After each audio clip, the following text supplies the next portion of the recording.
During dinner, my uncle slammed the door in my face and said I wasn't family, then kicked me out. My name is Maya, and I've been the family ghost for as long as I can remember.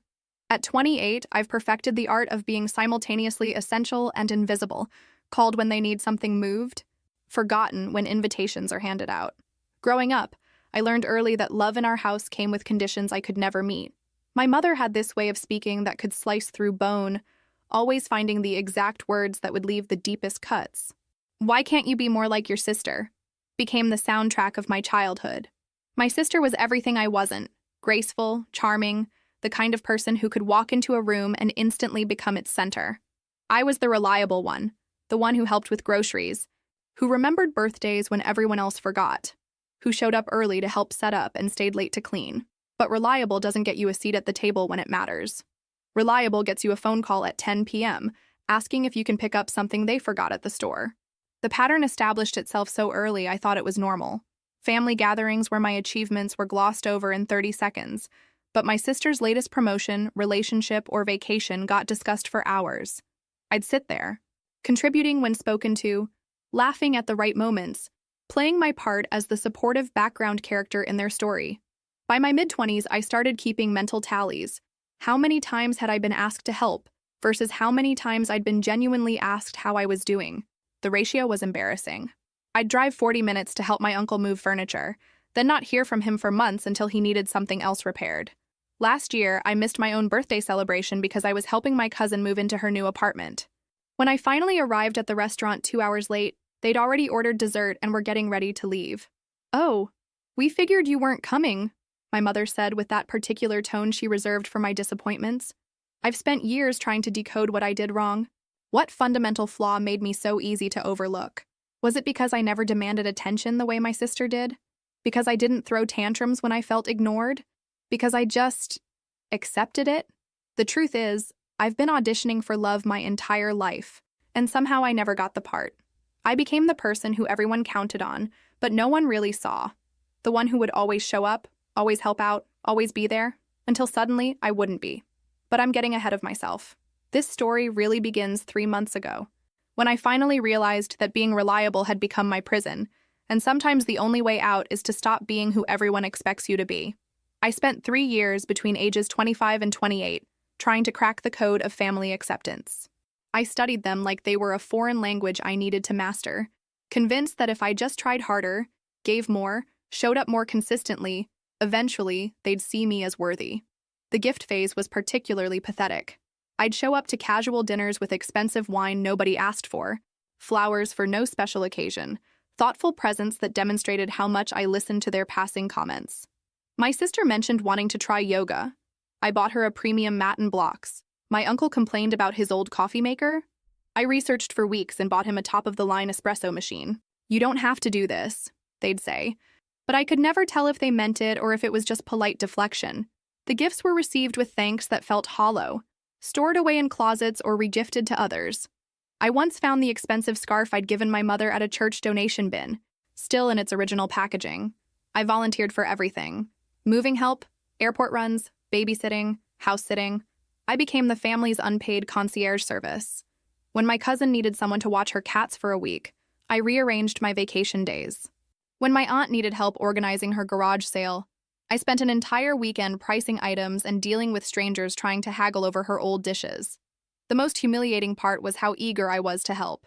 I'd practically jump at the opportunity to be useful, as if each favor was a deposit in some imaginary account that would eventually pay out in genuine affection. I convinced myself that their requests meant they trusted me, valued me, needed me. But being needed and being wanted are entirely different things, and I learned that lesson over and over again. I was invited to help set up for parties, but never asked to join the planning conversations. I was asked to take family photos, but rarely included in them. I was the designated driver, but never the one whose opinion mattered when choosing where to go. The breaking point came at my sister's engagement party last spring. I'd spent the entire day helping my mother cook and decorate, arriving at 6 a.m. to prep vegetables and staying until midnight to clean up.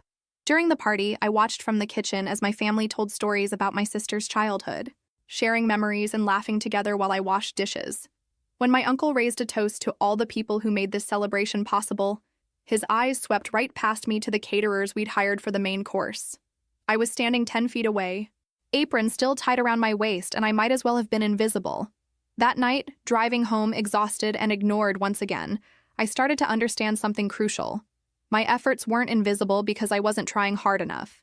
They were invisible because my family had decided long ago that I was the supporting cast member. And no amount of dedicated performance was going to change that casting decision. The revelation should have freed me, but instead it terrified me. If I stopped trying so hard, would they miss me at all? Or would they simply find someone else to fill the role of family helper? 3 weeks before Thanksgiving, I made a decision that felt revolutionary at the time. I wasn't going to volunteer to help with the family dinner. I wasn't going to ask what I could bring, wasn't going to offer to arrive early for prep, wasn't going to automatically assume I was invited just because I was family. The silence was deafening. November 20th came and went without a single call about menu planning or table arrangements. November 25th passed without anyone asking if I could pick up extra chairs or help set up the dining room. By the Tuesday before Thanksgiving, I'd convinced myself that this was it. I'd finally succeeded in making myself truly invisible. Then my phone rang. It was my youngest cousin, the only person in my family who had ever treated me like an actual human being rather than a convenient service provider. At 19, she possessed the kind of unfiltered honesty that everyone else in our family had trained out of themselves years ago. "Are you really not coming to Thanksgiving?" she asked without preamble. "Nobody invited me," I said, trying to keep the hurt out of my voice. "That's stupid. You always come to Thanksgiving." "I always help with Thanksgiving. That's different." There was a pause, and I could practically hear her processing this distinction. "Mom asked me to call you," she finally admitted. "She said to tell you that dinner's at Uncle's house at 3. Same as always." "She asked you to invite me?" "Not exactly. She said to tell you about dinner and see if you were planning to show up and help like usual." The casualness of it hit me like a slap. Not, "Invite Maya to join us," but see if Maya's planning to show up and help. Even my invitation was framed around my utility. "I don't think I'm going to make it this year," I heard myself saying. "Maya, please." Her voice got smaller. "It's going to be so boring without you there. My mom and your sister just talk about people I don't know, and Uncle gets all weird and political after his second beer. You're literally the only person who talks to me like I'm not 12. You could always come have dinner with me instead," I offered half-heartedly, knowing she wouldn't. "You know I can't do that. It would cause World War III. She was right, of course. In our family, loyalty was expected to flow upward through the hierarchy, and a 19-year-old choosing to have dinner with the family, disappointment instead of attending the official gathering, would be seen as an act of rebellion requiring swift punishment. "Just come," she pleaded. "Please, for me?" And there it was, the one argument I couldn't resist. Not because I wanted to subject myself to another holiday of being ignored and taken for granted, but because she was asking. Because in a family full of people who only contacted me when they needed something, she was the one person who contacted me just because she wanted to talk. "Okay," I said. "I'll come." "Really?" "Really. But I'm not helping with setup and I'm not staying to clean." "Deal," she said quickly, like she was afraid I might change my mind. After I hung up, I sat in my apartment staring at my phone, wondering what I'd just agreed to. I'd spent months building up the courage to set boundaries, only to crumble the moment someone I cared about asked me to cross them. But maybe this time would be different. Maybe showing up without offering to help, without bringing an elaborate dish, without arriving early to prove my worth, would force them to see me differently. Maybe they'd finally understand that I was choosing to be there, not just defaulting to being useful. I should have known better. Hope, when you're desperate for family acceptance, can be the cruelest emotion of all. I drove the 43 minutes to my uncle's house in suburban Millbrook on Thanksgiving afternoon with my stomach churning. I deliberately arrived 15 minutes after the official start time, not early enough to be expected to help, not late enough to be considered rude. The house was already full of cars when I pulled up. I could hear the familiar sounds of family gathering through the windows, multiple conversations, laughter, the clatter of serving dishes. For just a moment, sitting in my car, I felt that old surge of anticipation. Maybe this time would be different. Maybe walking in as a guest rather than an unpaid staff member would shift something fundamental. I walked up the brick pathway carrying only my purse and a bottle of wine, not the expensive kind I used to bring, just a decent bottle from the grocery store, the kind a normal person brings to a normal dinner party. I knocked, then tried the door handle like I had countless times before. Locked. That was unusual. My uncle's front door was never locked during family gatherings. I knocked again, louder this time. The door opened, but only about 6 inches. My uncle's face appeared in the gap, and something in his expression made my stomach drop. He looked uncomfortable, almost guilty, but also resolute in a way that reminded me of my mother when she'd made up her mind about something. "Maya," he said, not moving to open the door wider. "Hi, Uncle. Sorry I'm a little late. Traffic was heavier than I expected. Look, I think there's been a misunderstanding." Behind him, I could see into the dining room. The table was set for exactly the number of people who were there. No empty chair. No extra place setting. Someone was already sitting in what had traditionally been my spot. My sister's boyfriend. The one who'd been dating her for exactly 3 months. "What kind of misunderstanding?" I asked, though I was beginning to understand perfectly. "This is a family dinner, Maya. Family only." The words hit me like a physical blow. "I am family?" "No," he said, and his voice carried the kind of finality that suggested this wasn't a spontaneous decision. "You're not. Not anymore." "What are you talking about?" "What does that even mean?" "It means you need to leave. We don't want you here." I looked past him again, desperately searching for some sign that this was a mistake, a prank, anything other than what it appeared to be. My mother was visible in the kitchen, clearly aware of what was happening at the front door. She glanced over once, made eye contact with me, then deliberately turned away. "I was invited," I said, my voice smaller than I intended. "My cousin called me. She shouldn't have done that." This was discussed. The decision was made. "What decision? Who discussed what?" "The family discussed it. You cause problems, Maya. You make people uncomfortable. It's better this way." I felt like I was falling, like the ground had disappeared beneath my feet. "I cause problems? I'm the one who's always helping everyone, always showing up, always making people feel guilty with that martyr act," he interrupted. "Always making everything about you and how hard you try and how unappreciated you are."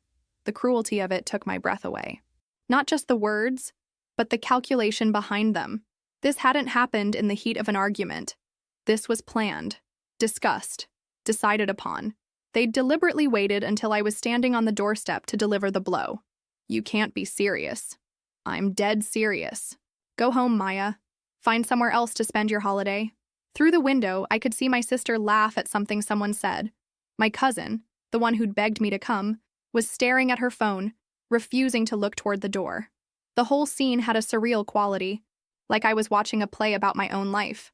"Close the door, please," I heard my uncle say to someone behind him, and then it closed. The sound of the deadbolt sliding into place was the loudest thing I'd ever heard. I stood there for a moment, wine bottle still in my hand, unable to process what had just happened. Then I turned around, walked back to my car, and sat in the driver's seat staring at the house where my family was having Thanksgiving dinner without me. That's when I realized I wasn't surprised. Hurt, devastated, angry, yes, but not surprised. Some part of me had always known this moment was coming. I drove home in a daze, but by the time I pulled into my apartment complex, something had shifted inside me. The shock was wearing off, replaced by something colder and more focused. They thought they'd ambushed me, but they had no idea I'd been preparing for this moment for months. You see, I'd started recording our family interactions back in August. Not with any malicious intent initially. I'd begun therapy that summer, and my therapist had suggested I keep a journal of family interactions to help identify patterns. But when I mentioned how often I felt gaslit after family gatherings, how I'd leave questioning my own memory of events, she'd suggested something more concrete. "Sometimes having an objective record helps," she'd said. "It's hard to argue with audio." So I'd started using the voice memo app on my phone during family gatherings, just dropping it casually in my purse, hitting record before walking into rooms where family was gathered. Initially, I thought I'd catch evidence of how helpful I was, how much I contributed. Instead, I caught something else entirely. I caught my mother telling my sister that I was exhausting to deal with, while I was literally in the next room making her dinner. I caught my uncle complaining about how I always needed to be the center of attention during a conversation that happened while I was washing his dishes. I caught my sister laughing about how I tried too hard with gift giving, mocking the thoughtfulness I'd put into choosing presents for them. The most devastating recording was from my cousin's birthday party in October. While I was outside loading leftover cake into my car for an elderly neighbor who couldn't attend, my family had a 15-minute conversation about how Maya always makes everything about herself and how exhausting it was to deal with my neediness. By November, I had nearly 2 hours of audio footage of my family discussing me like I was a burden they were all forced to bear. Me, the the person who dropped everything to help them, who never said no to their requests, who bent over backward trying to prove I deserved their love. After they closed the door in my face on Thanksgiving, I went home and spent 3 hours editing those recordings into a 5-minute compilation. The most revealing moments, the clearest examples of their duplicity. My mother's voice saying I was too much work while I organized her entire kitchen. My uncle calling me pathetic while I fixed his broken fence. My sister joking about how I probably think we actually appreciate all that crap she does. I saved the file with a simple title, What They Really Think. Then I opened my contacts and selected 12 people. My father, who'd stayed distant from family drama but needed to know what his ex-wife was saying about his daughter. My maternal grandmother, who always asked why I looked so tired after family gatherings. A few aunts and uncles from my mother's side who'd always been kind to me but might not know the full story. My cousin who'd invited me to dinner because she deserved to know the truth about what her request had cost me. I attached the audio file to a group message and typed, "Since I was told today that I'm no longer family and was barred from Thanksgiving dinner, I thought you should know what your family members really think about the person who's been showing up for all of you for years. This is 5 minutes of recordings from the past 3 months. There's much more where this came from." My finger hovered over the send button for almost 10 minutes. Once I sent this, there would be no going back. No more pretending, no more hoping things would change, no more accepting crumbs and calling them love. But as I sat there in my quiet apartment, thinking about the sound of that door closing, thinking about my sister's boyfriend sitting in my chair while I was turned away like a stranger, something crystallized inside me. They'd made their choice about who I was to them. Now it was time for everyone else to see what that choice really looked like. I hit send. Then I turned off my phone, poured myself a glass of wine, and made myself a Thanksgiving dinner for one. The first honest meal I'd had with family, or without them, in years. I kept my phone off for exactly 18 hours. When I finally turned it back on Friday morning, I had 67 missed calls and over 100 text messages. The phone immediately started ringing again, my uncle's number flashing on the screen. I let it go to voicemail and started scrolling through the messages instead. The responses fell into 3 distinct categories. Confused questions from people who hadn't listened to the audio yet, supportive messages from those who had, and increasingly frantic damage control attempts from my mother and uncle. My grandmother had been the first to respond, just 2 hours after I'd sent the message. "Honey, I listened to your recording. I had no idea they talked about you this way. This is heartbreaking. Call me when you're ready." My father, who I rarely heard from, "I'm disgusted. Your mother and I need to have a conversation. Are you okay?"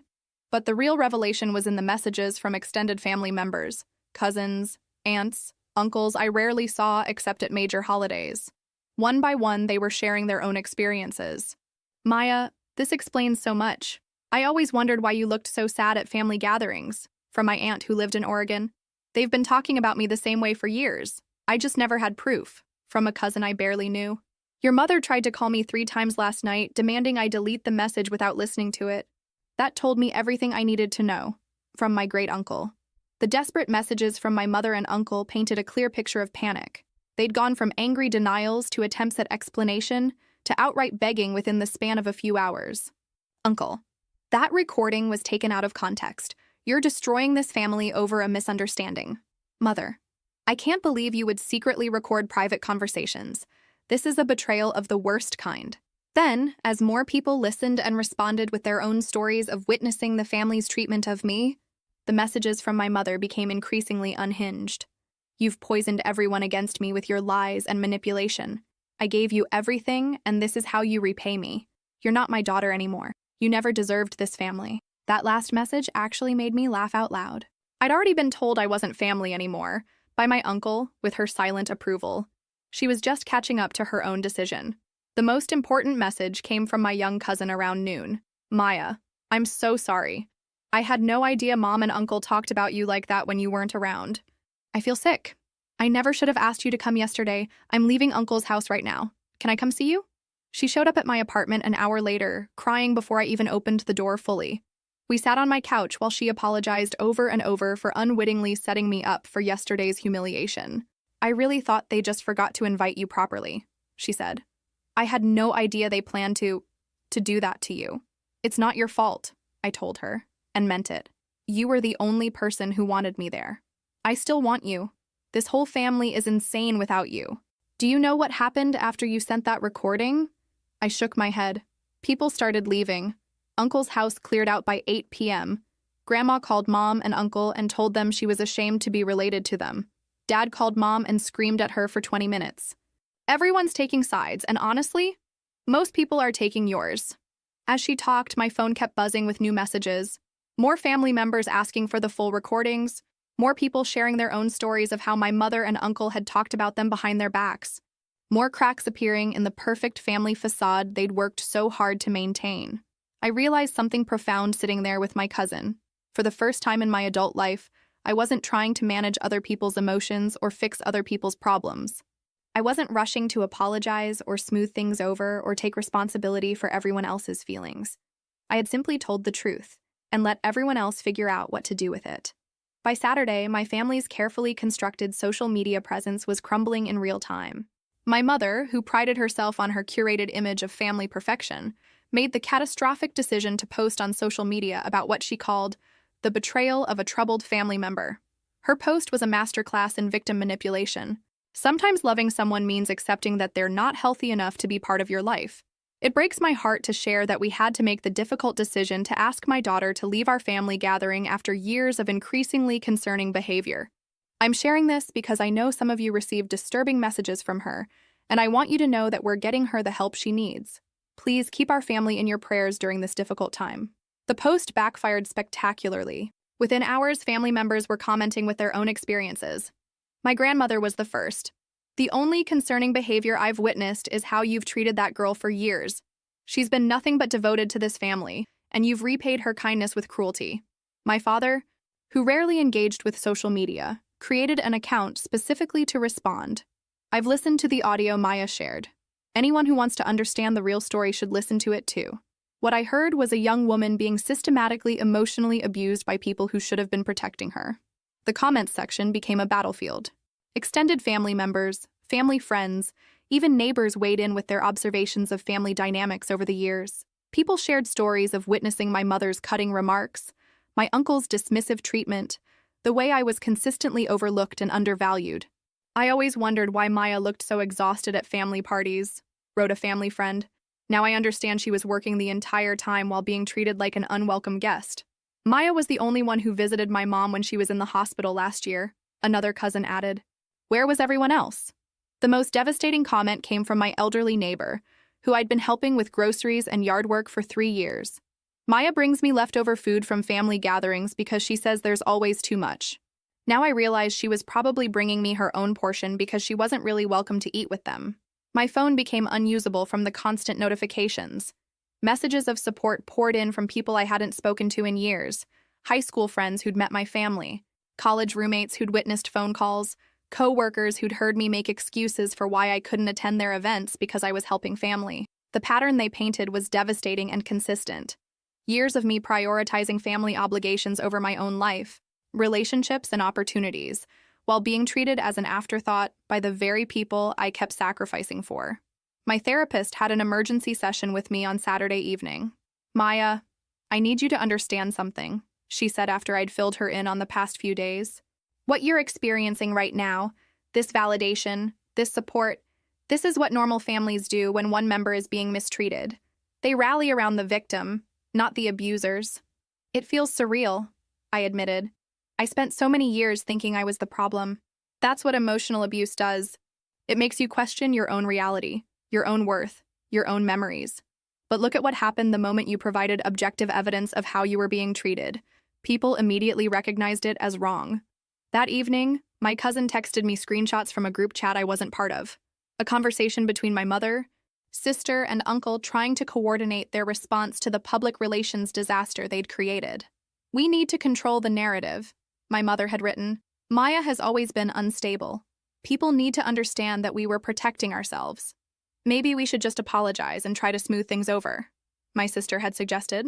Absolutely not, my uncle had responded. Apologizing admits wrongdoing. We stick to the story that Maya is troubled and we made a difficult but necessary decision. Reading their cold calculation while dozens of people were publicly defending me was like watching the final pieces of a puzzle fall into place. They weren't sorry about how they'd treated me. They were sorry they'd been caught. Sunday morning brought an unexpected visitor. I was still in my pajamas, nursing my second cup of coffee and reading through more supportive messages, when there was a soft knock at my door. Through the peephole, I saw my father standing awkwardly on my doorstep, holding what looked like a bag of groceries. I hadn't seen him in person in over a year. After my parents' messy divorce when I was 16, he'd maintained a careful distance from anything involving my mother's side of the family. He paid child support, remembered my birthday, and occasionally took me to dinner, but family drama was strictly off-limits. "Dad?" I opened the door, confused. "What are you doing here?" "I brought breakfast," he said, lifting the bag. "Figured you might not have been eating much the past few days." I let him in, still processing his presence. He looked older than I remembered, more tired, but there was something different in his expression, a kind of determined sadness I'd never seen before. He unpacked the bag on my kitchen counter. Bagels, cream cheese, orange juice, fresh fruit. The kind of simple, thoughtful gesture that my mother would have complicated with criticism about my eating habits or unsolicited advice about my lifestyle choices. "I listened to the recordings," he said without preamble as he poured orange juice into 2 glasses. "All of them. The full versions your cousin sent me." I felt my cheeks burn. "Dad, I wasn't trying to drag you into—" "Maya." His voice was firm but gentle. "I need to apologize to you, and I need you to let me do it without making excuses for me. Okay?" I nodded, not trusting my voice. "I knew," he said simply. "Maybe not the specifics, but I knew your mother treated you differently than your sister. I knew you were always the one expected to help, expected to give, expected to accommodate everyone else's needs. And I said nothing because it was easier for me to stay out of it than to fight battles I thought I couldn't win." He sat down across from me at my small kitchen table, his hands wrapped around his coffee mug like he was trying to warm himself. "After the divorce, I told myself I was protecting you by staying neutral. But there's no such thing as neutral when someone you love is being hurt. Silence is a choice, and I chose wrong. You couldn't have known it was this bad," I said automatically, falling back into my old pattern of managing other people's guilt. "Yes, I could have. I should have. Every time you canceled plans with me because your mother needed help with something. Every time you looked exhausted when I picked you up for dinner. Every time you apologized for things that weren't your fault. Those were signs I chose to ignore." He reached across the table and took my hand. "I'm proud of you for standing up for yourself. Terrified for you, worried about the fallout, but proud. It took courage I'm not sure I would have had." We ate breakfast mostly in silence, but it was comfortable in a way I'd forgotten was possible with family. No undercurrents of criticism, no walking on eggshells, no performing gratitude for basic kindness. "What happens now?" I asked finally. "Now I do what I should have done years ago. I support my daughter. Your mother called me Friday night, screaming about how you'd destroyed the family and demanding I talk sense into you. I told her the only person who destroyed this family was her. How did she react to that? About as well as you'd expect. But Maya, I need you to understand something. This isn't your fault, and it's not your responsibility to fix. Your mother made choices about how to treat you, and now she's dealing with the consequences of those choices. That's how life works for adults." After he left, I sat in my quiet apartment feeling something I hadn't experienced in years. Unconditional support from a parent. Not support contingent on my behavior, my usefulness, or my willingness to accept mistreatment. Just support because I was his daughter and he loved me. That afternoon, he sent me a text. "I'm taking your grandmother to lunch tomorrow. She wants to make sure you know you have family who actually values you. Would you like to join us?" For the first time since Thursday, I smiled without forcing it. Maybe I was losing the family I'd been born into, but I was finding the family I deserved. December arrived with a series of phone calls I'd been anticipating, but my family clearly hadn't. The first came on December 3rd, my uncle's panicked voice on my answering machine. "Maya, we need to talk. There's been some kind of mistake with the property tax payment on the rental house. The county says it's overdue, but I thought you were handling that. Call me back." I deleted the message without responding. He could figure out his own property taxes. For 3 years, I'd been quietly managing financial obligations for various family members. It had started small. My mother mentioning she was behind on her car payment after an expensive dental procedure, my uncle needing help covering property taxes on his rental property during a slow period for his contracting business. I'd stepped in because that's what family does, right? Except temporary help had become permanent dependence, and loans had become gifts that were never acknowledged, let alone repaid. I had spreadsheets tracking it all. $28,000 over 3 years. Money that came out of my savings, my retirement contributions, my plans for the future. The property tax situation was particularly galling. My uncle owned 3 rental properties, but somehow never managed to save for the annual tax bills.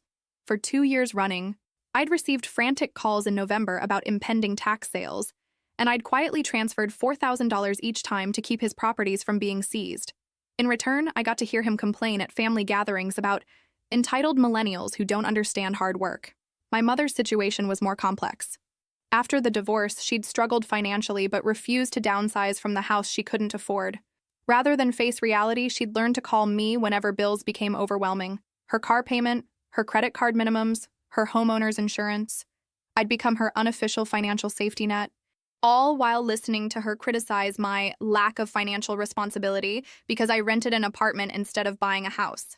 My sister's needs were the most infuriating because they were purely lifestyle maintenance. When her washing machine broke, she called me instead of her boyfriend because you're so good with money stuff. When she wanted to take a vacation but had already maxed out her credit cards, she asked for a small loan that we both knew would never be repaid. The beauty of it all was how invisible I'd made myself in the process. I paid bills directly to companies, transferred money without fanfare, never kept receipts of their gratitude because there weren't any. I'd become their anonymous benefactor while simultaneously being treated as their ungrateful family burden.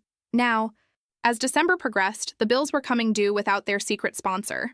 My uncle called 6 more times about various oversights and confusion with bills he'd assumed I was handling. My mother left increasingly desperate voicemails about a credit card company that was suddenly demanding payment on a balance I'd been covering monthly for 8 months. The most telling response came from my sister, who texted, "Mom says you're not paying her car anymore? That's so petty. You know she can't afford it right now." I responded with a single message. "I was told I'm not family anymore. Non-family members don't typically pay each other's bills." She didn't text back.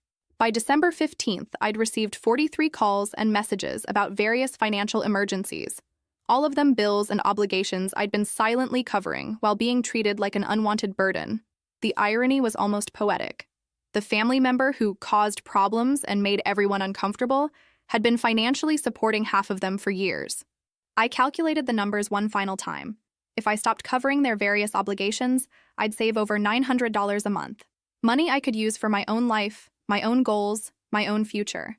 Concepts that felt revolutionary after years of funding their comfort while being told I wasn't grateful enough for their reluctant acceptance. The best part was their complete shock at the consequences of their own actions.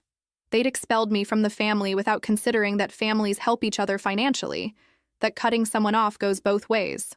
I was no longer their daughter, their niece, their sister, which meant I was no longer their ATM either. Christmas morning was quiet in a way I'd never experienced. No 6 a.m. phone calls asking me to help with last-minute preparations, no rushing across town to assist with cooking disasters, no arriving early to set up decorations only to be ignored once guests arrived. Instead, I woke up naturally at 9 a.m. in my own bed, made coffee in my peaceful kitchen, and opened a thoughtful gift from my father. A beautiful leather journal with a note that said, "For writing your own story from now on." My grandmother had invited me to Christmas dinner at her assisted living facility. It was small, intimate, and genuine in ways family gatherings had never been. Just me, her, my father, and 2 other residents who didn't have family nearby. We ate cafeteria food and played card games and laughed at my grandmother's stories about Christmas celebrations from decades past. "This is what family should feel like," my grandmother said as we shared dessert. "Comfortable. No walking on eggshells. No performing for approval. Just being together because we want to be." Meanwhile, my phone buzzed occasionally with updates from the family I'd left behind. My cousin sent me screenshots from the group chat describing their Christmas disaster. Without me there to manage logistics, coordinate timing, or smooth over conflicts, their traditional gathering had devolved into chaos. My mother had burned the turkey because she'd never actually cooked the whole meal herself. I'd been doing most of the work for years while she took credit. My uncle had gotten drunk and argumentative without me there to redirect conversations and manage his moods. My sister's boyfriend had asked uncomfortable questions about why I wasn't there, leading to an awkward explanation that satisfied no one. "They argued about you for 2 hours," my cousin texted. "Mom kept saying you were ruining Christmas from a distance, and Uncle kept insisting they'd made the right choice. Meanwhile, the dinner was falling apart because nobody knew how you usually organized everything." The most revealing message came from my sister. "Can you just come over later? This is weird without you here. Mom's being impossible, and I don't know how to deal with her when you're not around to handle her moods." I stared at that message for a long time. Even in exile, I was expected to manage their emotional chaos. Even after being told I wasn't family, they wanted me to resume my role as the family's unpaid emotional labor coordinator. I didn't respond. Instead, I spent the afternoon writing in my new journal, processing the year that had changed everything. I wrote about the revelation that being needed and being wanted were different things, about learning to distinguish between love and manipulation, about the strange freedom that came with accepting rejection from people who had never truly accepted me in the first place. That evening, my father called to check on me. "How are you holding up?" he asked. "I'm okay. Actually, I'm better than okay. I'm peaceful." "Good. That's what you deserve." "Dad, can I ask you something? Do you think I made the right choice? Sending those recordings, I mean?" "Maya, I think you finally stopped setting yourself on fire to keep them warm. That's never the wrong choice." As December wound down, the pattern became clear. My family's Christmas plans, New Year's preparations, and holiday social obligations were falling apart without my invisible support system. Phone calls became more desperate, messages more manipulative, attempts to guilt me back into compliance more transparent. But for the first time in my adult life, their chaos wasn't my emergency. Their poor planning wasn't my responsibility to fix. Their emotional meltdowns weren't my job to manage. I spent New Year's Eve with new friends, people I'd met through a hiking group I'd joined after realizing I had every weekend free, now that I wasn't constantly available for family obligations. We watched fireworks and made resolutions and talked about our hopes for the coming year. At midnight, as everyone around me celebrated new beginnings, I felt something I'd never experienced before: excitement about my own future. Not anxiety about how to make others happy or fear about whether I was doing enough to earn love, just genuine anticipation for what came next. For the first time in my life, I was the main character in my own story. January brought consequences I hadn't anticipated. The family fractures I'd exposed continued to spread, creating new alliances and revealing old resentments that had been simmering beneath the surface for years. My grandmother, emboldened by the support she'd seen for me, began sharing her own stories about my mother's behavior. Apparently, my mother's pattern of emotional manipulation extended far beyond her treatment of me. My grandmother revealed years of criticism disguised as concern, financial pressure, and attempts to control her social relationships. "I never said anything because I thought it was just how families worked," she told me during one of our weekly coffee dates, a new tradition we'd started. But watching how people responded to your situation made me realize it wasn't normal. It wasn't okay. Other family members began reaching out with their own stories. An aunt I barely knew called to tell me about how my mother had systematically excluded her from family events after a minor disagreement 5 years ago. A cousin shared how my uncle had spread rumors about his business to undermine a construction contract, forcing him to leave town to find work. The most shocking revelation came from my father's sister, who'd been estranged from the family since my parents' divorce. She sent me a long email explaining why she'd disappeared. My mother had told everyone that she was jealous of our perfect family and had been spreading lies about our marriage. In reality, she'd tried to warn my father about my mother's affair months before he discovered it himself. "I watched your mother destroy relationships for years," she wrote. "She can't tolerate anyone who threatens her control of the narrative. What she did to you was just the latest in a long pattern." These revelations created a clear division in our extended family. On one side were the people who'd witnessed or experienced my mother and uncle's manipulative behavior and were finally free to speak about it.